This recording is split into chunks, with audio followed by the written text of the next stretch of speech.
Well, thank you, Mr. Deputy Speaker, for allowing me to put a few words on the record regarding this resolution from a member from Union Station. We, of course, stand in strong support of this and hope that members throughout the House also stand in support of this resolution. We in Transcona have been in a bit of the crosshairs of this government when it comes to healthcare and how those dollars are spent. We had to fight to keep Concordia even just at the bare minimum with an urgent care. As a matter of fact, I began considering running for the seat in Transcona after the decision was made to completely close that emergency room. And it began to resonate with me that we needed to get some action on that. And, now that we do have that urgent care piece, it's still, not enough, because what's the government do again? Now they're targeting cancer care at Concordia. And now the residents, again, we have to rise and support the fact that we need to maintain the cancer care piece at Concordia. Patients, residents from this part of town, not just Transcona, from Radisson, from northeastern parts of Winnipeg, East St. Paul, Springfield, Oakbank, Dugald, all benefit from having that center there. And yet again, in this part of the world, we're targeted, right? We're targeted by this government for cuts. And then, what kind of message does that send to us? Well, back in 2016, we had this premier stand in front of Park Manor Personal Care Home and state that they were going to expand Park Manor. As a matter of fact, there was a big sign there. All that's left now with that personal care home sign is just 3 stumps. All they did is just took down the plywood, but they left up the stumps. What kind of message does it send to our community, to the northeastern part of Winnipeg? Well, to me, it sends a message that we don't matter. And it's clear that through the actions of this government, that we have to fight for everything that we get, not just in Transcona, but throughout the province. And now we're glad to stand with seniors, to fight, to get them the care that they deserve. We were asked, who brought forward this motion. I'll tell you who brought forward this motion. It was a member from Union Station. Because we demand action on this. We demand action because we have a government and a health minister, a premier that stands and watches these disasters occur. Don't even take the time to come out of the news conference and meet with Manitobans at the time of crisis. So we demand that this motion, this resolution, pass this House today. Why? We've been calling for several weeks for action from this government. We've heard from long-term care workers.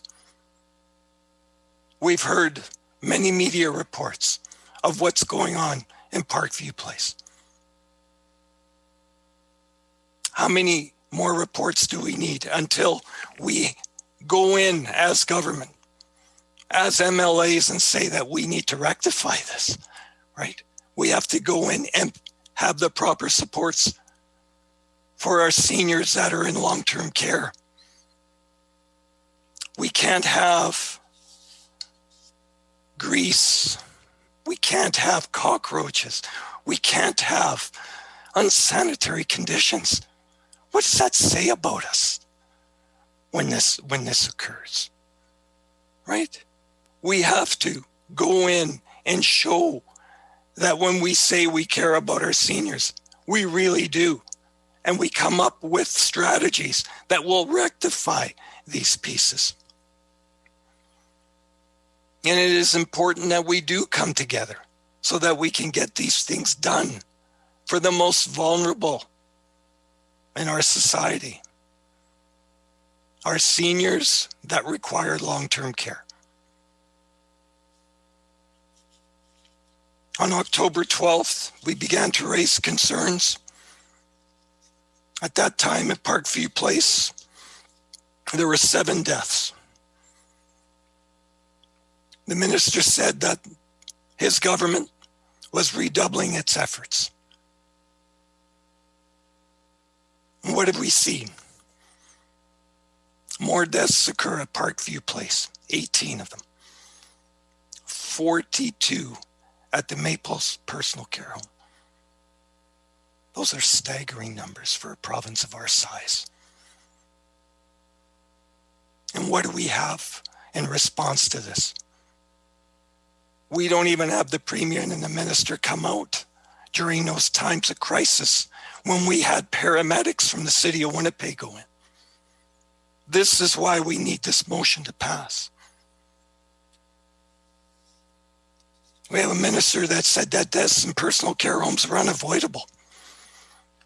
We can't take that attitude. No one can.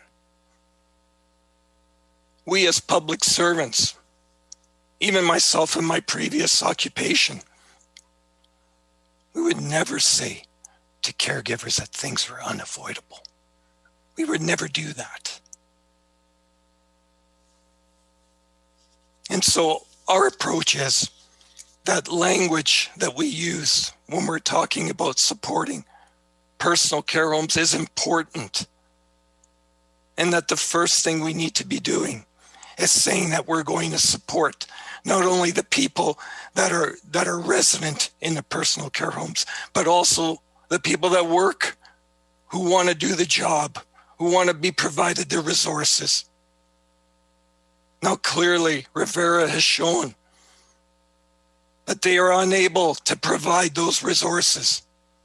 They are unable, after pressure from the media, from members of this side of the House, admitting that they didn't have a proper staff.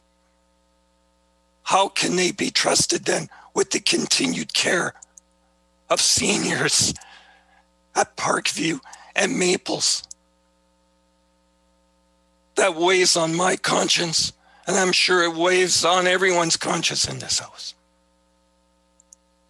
So we are using today to debate the very merits of what we're asking for here. What we're demanding here. We're demanding action from this government. It's never a matter of being too late, but I think we're getting to that point. Manitobans, seniors, everybody that calls this province home deserve better. We have many lessons from Eastern Canada. Many of them. Not the least of which, when things became unmanageable, they looked in the mirror and said, you know what, we have to call in for extra supports. Instead, what did our government do? It's the hubris piece here. Excessive pride in that we were able to beat this thing in the first wave with very little numbers. And then what happened? We knew the second wave was coming. How do we plan for that in our personal care homes? Evidently, we didn't do a very good job of planning for that in our personal care homes. And I'm afraid now that this type of arrogance, of overpride and something that occurred, we were kind of lucky to have happen, is now going to apply when we get to what's happening in our schools. But we won't go there right now. Because right now, this bill needs to be supported by everyone in this House so that we can get care properly to the people that need it. We talk about seniors. This government here talks about seniors being the foundation of everything that we've done in this province. How do they show their gratitude? I think we've seen how that gratitude is displayed with inaction and excuse making, and not even the ability to say, you know what? Yes, we did make a mistake. Let's work together to make this better. And we start by supporting this resolution. Thank you, Mr. Deputy Speaker.